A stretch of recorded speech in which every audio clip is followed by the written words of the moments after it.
apmeklējot Latvijas dārgumus, dosimies uz Latgali, kur mūs sagaida Aglona. Šīs pilsētas sirds un dvēseli neapšaubāmi ir Aglonas katoļu bazilika, nozīmīgākais katolicisma centrs Latvijā un viena no starptautiskām svētvietām pasaulē. Un Rikavu, lai tiktos ar senāko etnogrāfisko ansambli, kas turpina lolot senču atstātās parežas, tikumus un dziesmas. Esiet sveicināti Aglonā, visas Latvijas garīgajā centrā, kas arī ir starptautiska svētvieta. Vēsture saistībā ar Aglonas baziliku sākās jau 17. gadsimtā, kad poļu mužniece kopā ar savu vīru paaicināja no Lietuvas klostera brāļus, dominikāņus, lai viņi uzceļ pirmo baznīcu, klosteri un skolu bērniem. Par mūkiem ir zināms, ka viņi bija dominikāņi. Tas nozīmē Svētā Dominika ordeņa mūki. Viņu galvenais uzdevums bija sprediķot, mācīt tautu par Dieva vārdu, par to, ko māca kristīgā ticība. Lūk, un tad dominikāņi šeit arī īpašā veidā to garīgo dzīvi veidoja. Un droši vien tas bija viens no pirmajām sēklām, kas palīdzēja šai vietai uzplaukt kā visas Latvijas garīgajam centram. 1700. gadā tika uzcelta pirmā koka baznīca, tomēr tai nebija ilgs mūžs, jo 1762. gadā dominikāņi nolēma celt jaunu mūra klosteri un 1767. gadā arī mūra baznīcu iepriekšējās koka baznīcas vietā. Tieši šī bazilikas ēka, kas ir šobrīd, tika uzcelta 1780. gadā. Un laika gaitā arī šī apkārtne tika pārveidota, un tas notika ar pāvesta Jāņa Pāvela II vizīti. Tas bija 1992. gadā, kad tapa šis plašais sakrālais laukums, kurš domāts priekš lieliem svētkiem, kā 15. augusts, lai pēc iespējas vairāk ticīgo varētu pulcēties uz svētku dievkalpojumiem. Šī sakrālajā laukumā var redzēt krustaceļu, kas sastāv no 14 stacijām, 10 vārti, un arī šī krustaceļā ir Golgātas kalns ar 3 krustiem, kas rotā šo lielo sakrālo lauku. Un viena no arī skaistām piemiņām vēstures ir šis krucifiks. Cilvēki tic, ka viņš ir brīnuma darītājs. Vietējie cilvēki nāk un lūdzas, un ļoti ātri lūkšanas piepildās, lūdzoties pie šī krucifiksa. Aglonas bazilika celta vēlā baroka stilā. To rotā 2 apmēram 60 metrus augsti torņi, un arī tiem ir saglabājusies sava leģenda. Bet kāpēc bazilikā ir 2 torņi un kāpēc balta? Ir viens nostāsts, ka šīs bazilikas celšanas vēsturē bija 2 notikumi. Viens notikums, ka netālu no bazilikas, tur kapu kalniņā, kādreiz ganīja lopiņus viena kalpone Anna, maza meitene, un viņa esot teikusi, ka ir redzējusi Dievmātes parādīšanos. Un tā meitene pastāstīja tā laikā garīdzniekam, priesterim, ka viņa redzēja tādu vīziju, tādu parādību, un tad šis priesteris lūdzoties arī redzēja vienu parādību, ka šī vietā viņš redzēja baltu dievnamu ar 2 torņiem. Un tas viens tāds nostāsts, kāpēc tieši tādā veidā šī bazilika sākotnēji tika celta un līdz šim brīdim pastāv.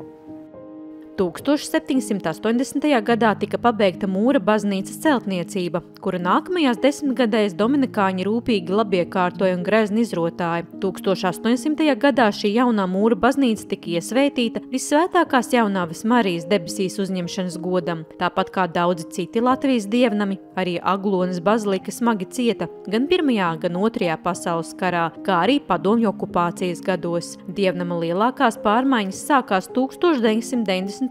gadā, kad tika uzsākti vērienīgi rekonstrukcijas darbi. Lielākās pārmaiņas patī bazilikas ēka piedzīvoja pirms pāvesta Jāņa Pāvela II vizītes. Tika uzcelts sakrālais laukums, pāvesta altāris, un arī pati bazilika piedzīvoja izmaiņas. Viņa tika pagarināta. Bazilikas beigās var redzēt no otras puses papildus lielu sakristiju, telpu, kurā garīdznieki gatavojas dievkalpojumiem, un virs tās otrajā stāvā tā saucamā baltā zāle. Un blakus bazilikai varam redzēt kādreizējo klosteri, kas vēsturē pildīja daudz funkciju. Sākotnēji bija brāļu dominikāņu klosteris, kariem ejot cauri Latvijai, bija valsts atsevinājusi, tad bija medicīnas punkts, tad vienu brīdi sieviešu klosteris, bet dotajā brīdī pirmajā stāvā pastāv mums Aglonas bazilikas kora skola. Lūk, un, kā redzam, šeit ir pārēja arī uztaisīta, savienos klosteris ar baziliku, un tas notika arī pateicoties svētā pāvesta Jāņa Pāvila II vizītes, gatavoties šai vizītei. Bazilika ir celta baroko un rokoko stilā, kura rotā masīvas kolonas. Mūsdienās bazilikā apskatāmas vairākas eļļas gleznas, kas tapušas 18. un 19. gadsimtā. Katrā katoļu baznīcā pats svarīgākais ir vissvētākais altāra sakraments, un tas ir izvietots baznīcas pašā centrā. Neviena skulptūra, neviens mākslas darbs nav tik vērtīgs, kā vissvētākais sakraments, kas ir parasti tāds mazs skapītis baznīcas centrā. Bieži vien Latvijā to mēs varam redzēt novietotu virs altāra, centrālā altāra. Un tas ir pats svarīgākais, kas ir baznīcā katoļiem. Aglonas bazilikas visvērtīgākā relikvija ir diamātes glezna, kuras vecums un izcelsme joprojām ir noslēpums. Gleznas stila iezīmes liecina, ka tā iespējams ir radusies 17. gadsimta beigās Viļņas reģionā. Kopš 1875. gada gleznai ir pievienots grezns un apzeltīts sudraba vairogs, kas pats ir ievērojams mākslas darbs. Šajā vairogā ir atstāti atvērumi, kas ļauj redzēt diamātes un bērnu sejas un plaukstas, tādējādi saglabājot gleznas sirsnīgo un svēto tēlu. Šī svētbilde viņa tiek aizvērta ciet un vaļā katru dienu. Dienas sākumā cita svētbilde noiet lejā un dienas beigās un visu nakti virsū stāv cita svētbilde. Un tā svētbilde ir Dievmātes debesīs uzņemšanas bilde. Un šeit ir uzraksts Monstrate esse matrem, rādi, ka esi mūsu māte. Un arī šīs pateicības zīmes, votas. Vota ir cilvēku ziedojumi un pateicības, kas apliecina Dievmātes brīnumainos darbus, kas ļāvuši cilvēkiem izveseļoties un saņemt savu lūgšanu piepildījumu. Īpašas ir arī bazilikas ēģeles, kuras ir vairāk nekā 200 gadus vecas.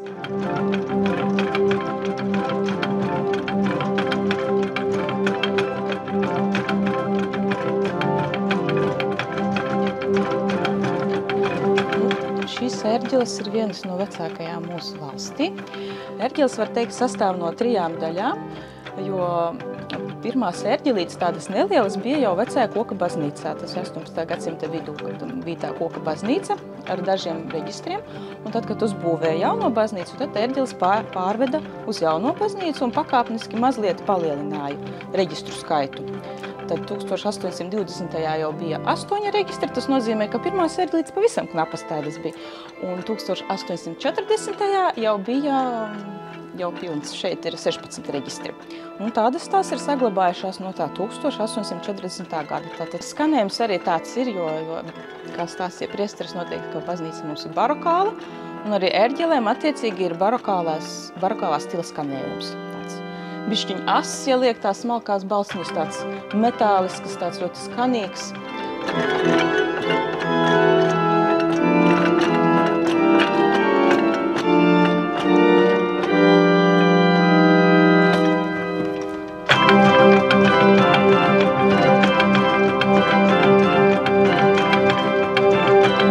Aglonas bazilikas pagrabstāvā ir izveidota vēl viena lūgšanu zāle.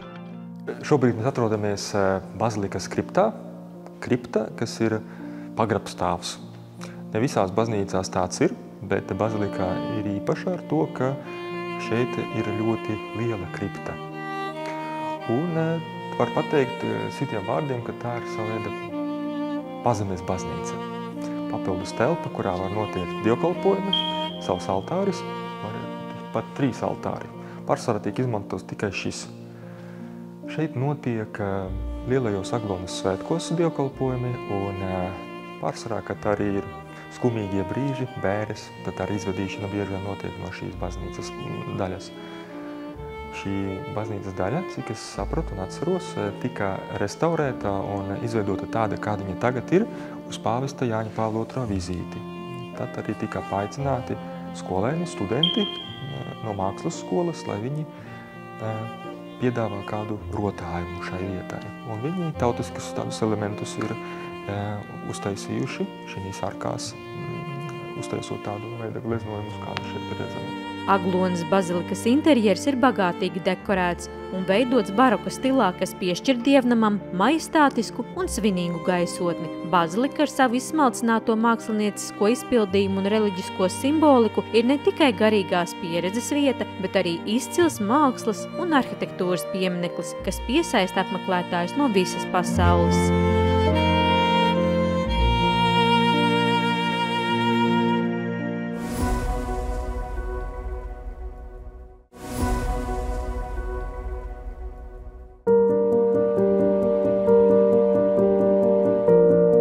Viens no Latvijas vērtīgākajiem kultūras dārgumiem ir etnogrāfiskais ansamblis Rikava. Tas ir viens no senākajiem folkloras kolektīviem valstīm, jo šovasar atzīmēs savu 70. gada dienu. Tā mājvieta atrodas Latgales reģionā, Rikavas pagastā.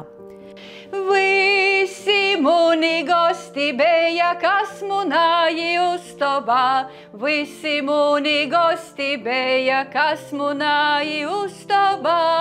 Nu, vasali mīlīgi gosti, sveicinoti Rikavā, sveicinoti mūsu etnogrāfisko ansambļa Rikava sātā, mūsu uztobā.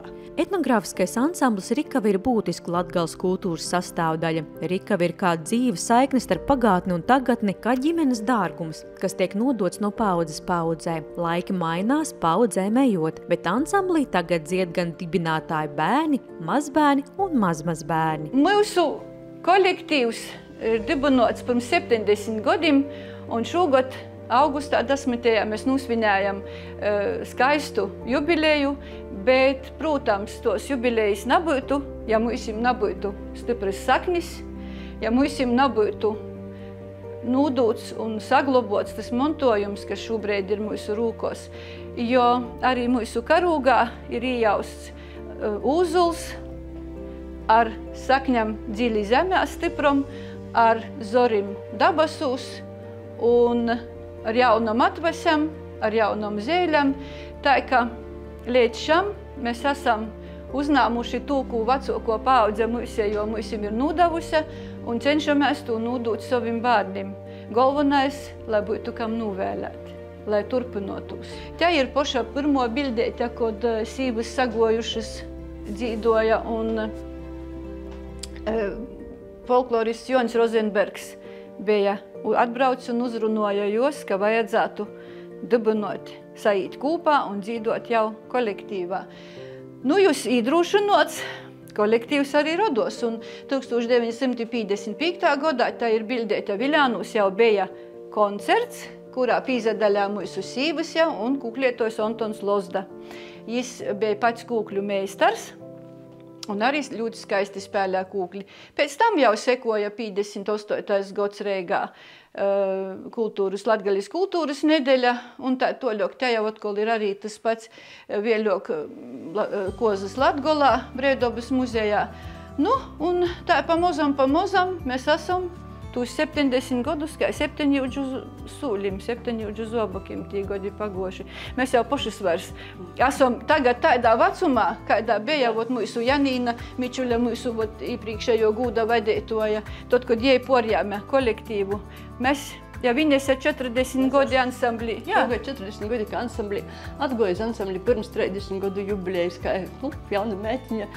Tad visas tos sīvus bija mūsu gados, bija tantis. Mēs bijām jauni, jūs bija vecos. Tagad jau viss ir otrāžāk. Tagad jau mēs esam vecos, ja mums ir jauno paudze, ko pamocē. Tā ka viss notiek. Rikavas etnogrāfiskais ansamblis ir nevien viens no vecākajiem Latvijā, bet vienīgais, kas veido etnogrāfiskus uzvedumus, apvienojot mutvārdu mantojumu. Nu, tā kā tu arī Janīna Mičuļa vienmēr sacēja, ka mūsu misija ir parodēt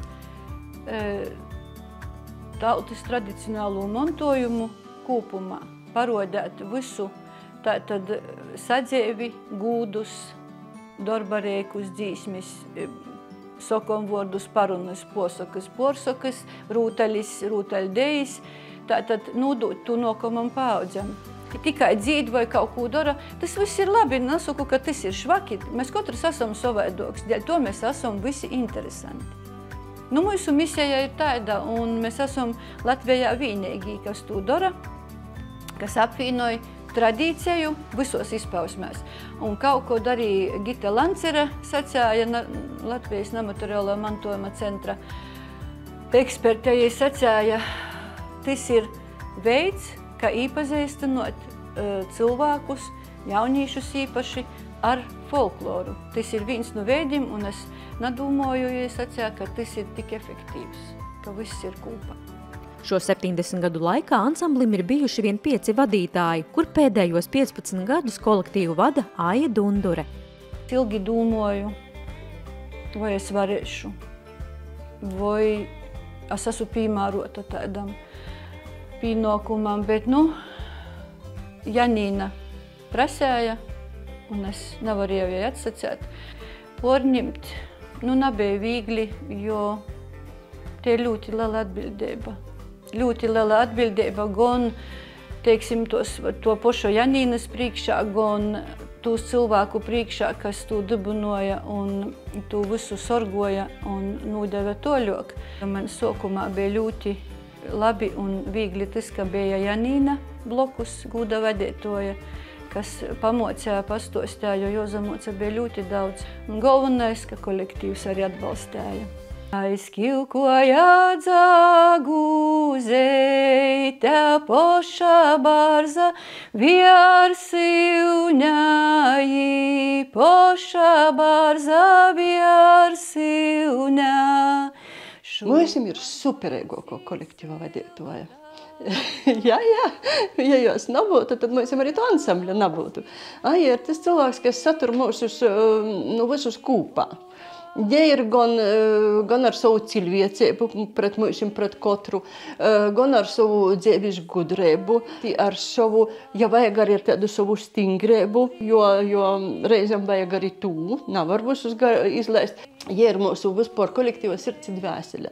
Tomēr, lai pulkstens rādītu laiku, jāstrādā visiem tā mehānismiem, pat mazākajam zobratiņam, un tāds ir Rikavas ansamblis, kā vienots mehānisms, kā vienota ģimene.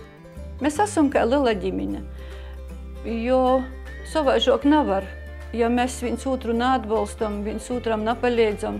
Arī ne tikai tumos mūsu radošajos izpausmēs, arī sadzīvē, ja kuram kāda šotod bāda, vai kāds nezaveicās, vai veicās, vai prīks, mēs dolamies, un to jau mēs arī turamies kopā.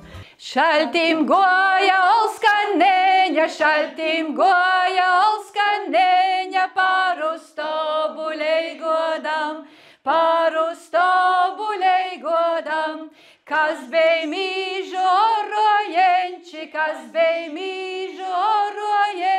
lai paceļa capureit. Agrāk es biju paša jaunāko, bet tagad es neesmu. Jo mums ir paša jaunāko dalībniece, ja ir gadiņš tikai. I vēl otrā jaunākā, ja ir 4 gadiņi. Man visvairāk patīk tas, ka mēs uzastojam ne tikai pie mūsim sātē, bet braucam uz Baltikam, uz dzīsmu svētkiem. Protams, arī pie mūsu kaimiņiem, pie citiem ansambļiem un kolektīviem braucam, uzastojamies. Un tas ir tas pats, man liekas, pats labākīs, skaņīgākīs. Jo mēs gan ne tikai saviem tuvākiem draugiem rodam, kas mēs esam par kolektīvu, bet arī ārpus Latgaļas, Latvijā un visur. Te ir dzīsme, kas mūs vienoja, te ir mūsu kopā būšana, jo it kā liekas, dažādas paaudzes varētu kaut kādas nesaskaņas būt, tas dzīvē īstenībā nav. Jo agrāk jau vecie ļauci, jauni visi dzīvo draudzīgi, tā pati pie mūsim ir mūsu jāsaka saimē, ja taisni tos arī gribēju sacēt, ka te ir kopā būšana. Ansamblī šobrīd ir 18 dalībnieki, kur jaunākajai ir 1 gadiņš, bet pieredzes bagātākajai kundzei 80. Mājvieta mēģinājumiem rasta Rikavas pagasta kultūras namā ierīkotā telpā ar senajiem darbarīkiem un sadzīves priekšmetiem. Te nu pat pabeigta arī ekspozīcija, kas veltīta etnogrāfiskā ansambļa dibināšanas vietai Rikavas pagasta kaļvu sāģai. Jā. Jo mēs esam pūrā nodotas daudzas burtnieciņas. Jā. Cik burtnieciņas? Daudz, tas nav ļoti daudzas burtnieciņas ar ir, pīrakstiem. Tieši ar dzīsmu pīrakstiem, kas ar bez no tiem moškuraiti ir kāda nots, bet principā nav nošu. Viss ir pīrakstietas ar rūku, kladētās burtnieciņās ir nodotas mūšiem toļok saglabošanai, kuras mēs arī izmantojam, no ko mēs arī mocamies. Viertīgokīs arī vēl ir tistumos burtnieciņos, gan Teklis Teicānis, gan Janīnas rakstētī scenāriju uzvedumiem. Un tīši tas ir, kurā mēs varam redzēt tū tradīciju, kā jai veidojas, ko darā, kādas bija māslu tolkas, kādas bija linu tolkas, kādas bija kristobus, kādas bija kozas, ko darā pēc kortas, kā tīši tradīcija ir svarīga saprast, kā tū darā seņok. Jā, protams, mēs šobrīd jau porveidojam, rakstam savus scenārijus, rakstam no jauna, bet tas ir pamats, uz ko mēs turamies. Un šobrīd uz mūsu 70 gadu jubileju mēs esam izveidojuši tādu ekspozīciju, izstodi par veltētu mūsu Šūpeļa vītai ansambļam Ogonu kolnam, kaļvu sāģā, tāpat Rikavas pogostā, kurā arī tātad, jāsaka, rodos un turpinojās mūsu kolektīvs. Etnogrāfiskais ansamblis Rikava ir kā dzīva vēsture, kas pulcē cilvēkus kopā, lai saglabātu un godinātu Latgales kultūras mantojumu. Katrs dziedātājs no mazākā līdz pieredzes bagātākajam ienes savu unikālo devumu šajā kolektīvā, veidojot stipru saikni starp pagātni un nākotni. Jā, es esmu jauns dalībnieks, bet es ļoti cienu cilvēkus, kas saglabāja no pagātnes, ir nodot nākamajiem tos senos tradīcijas. Ieklausot visos mūsu senajos dzīves gudrībos, mēs varam dzīvot daudz labāk, daudz pareizāk, daudz skaistāk, saprotošāk. Vienkārši esmu saugus ar to visu jau 40 gadus. Es bez ansambļos par savu dzīvi izdomāt nevaru. Te ir izauguši visa mana ģimeņa. Gan es, gan mans vīrs ansamblī, gan mans bērns ansamblī. Tie ir mana otro ģimeņa. Es no es aiziet nevaru. Visam tiem teicīņiem, tom dzīsmam, tom sarunam, tāds kaut kas tivs, lai es saglabājās vēl ilgi, līdz 100 gadu, lai nākušo paudzi un lai uztur tos visas vietības, ko mēs esam paļāmuši no iepriekšējām paudzēm, lai to visu saglabātu. Tas būtu pats galvenais. Rikava turpina dzīvot, augt un ziedēt, kā liecinieks tam, ka kultūras vērtības ir mūžīgas, ja vien tās kopi un izdzīvo kopā.